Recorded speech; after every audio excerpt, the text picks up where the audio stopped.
parte de Puerto Rico. Hi, and welcome back to another episode of Jeff and Joe's Puerto Rican Kitchen, where we show you how to make easy, authentic Puerto Rican recipes. Today, we're gonna be making pineapple upside down cake. You know me, I love baking, so we're back with another baking recipe.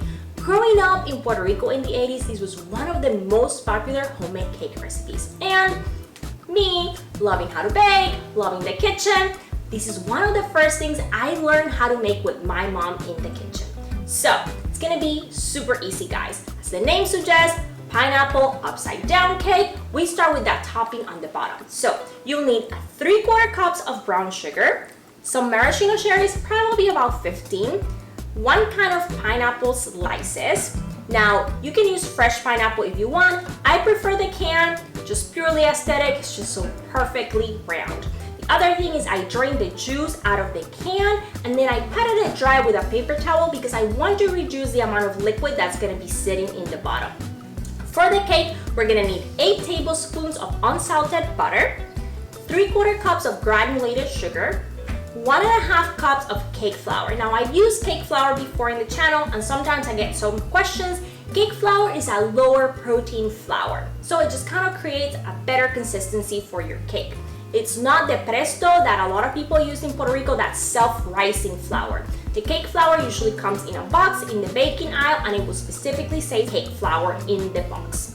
You're gonna need 2 eggs at room temperature, 1/3 cup of sour cream, 1/3 cup of whole milk, 1 teaspoon of vanilla extract, 1/2 teaspoon of salt, 1 teaspoon of baking powder, and 1/4 teaspoon of baking soda. Now, if you're pressed for time or you just don't feel very confident about your baking skills, totally go for a cake mix. Usually for pineapple upside down cake, you use a yellow cake mix. All you need is the mix and whatever the instructions say in the back, which is usually eggs, oil, and water. But I'm gonna give you a little tip. Always add that 1/3 cup of sour cream. It just makes your cake so much more moist. It's delicious. You're gonna thank me after that for the tip. So that's it, let's get cooking. Let's start this recipe by preparing our cake batter. I will be using the stand mixer today, but you can certainly use a hand mixer. Let's begin by creaming the butter and sugar. Add the butter and sugar to the bowl and mix on medium for 1 minute. It is very important that you start with room temperature butter to make this process easier. Scrape down the sides and mix on high until the mixture is fluffy, approximately 1 more minute. When the mixture is fluffy, scrape down the sides and add the eggs and vanilla. Mix on medium until it is all incorporated.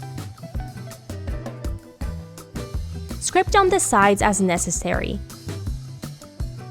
Once it is all incorporated, add the sour cream and mix one more time on medium until you have a homogeneous mixture.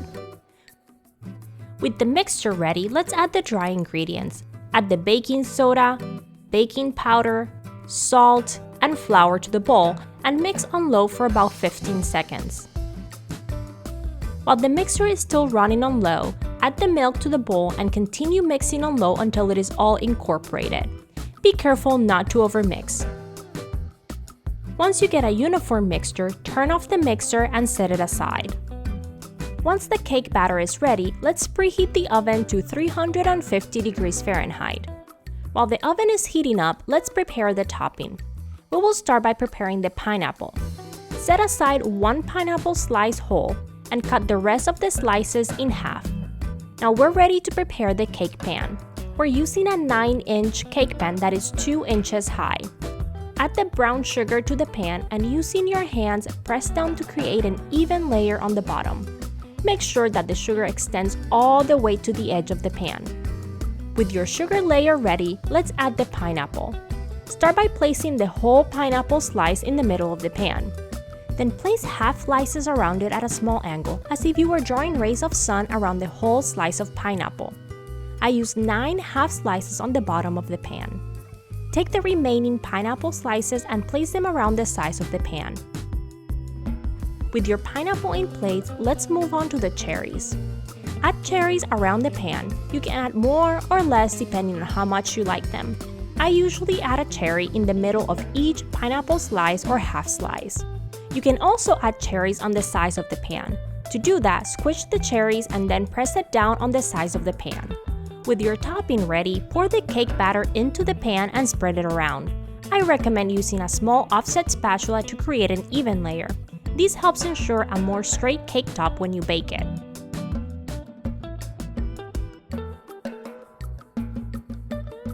Place the cake pan inside a baking tray lined with parchment paper. This prevents spills and makes cleanup much easier. Bake the cake for 40 minutes or until you insert a toothpick in the middle of the cake and it comes out clean. Once the cake is ready, remove it from the oven and let it cool for 10 minutes or so until you can handle the cake pan with your hands. To unmold, lightly shake the pan. Next, put the serving tray on top of the cake pan and flip the cake onto the tray. Set the tray down and lightly knock on the cake pan to make sure that the cake is released and then remove the pan.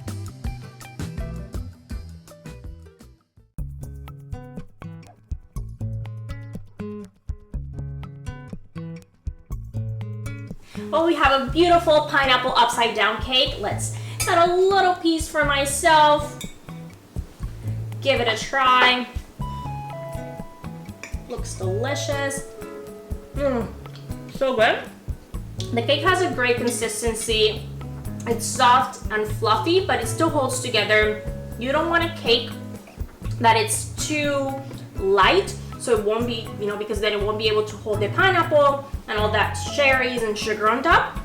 So you want that perfect balance. But this has just such a delicious crumb. It's so good.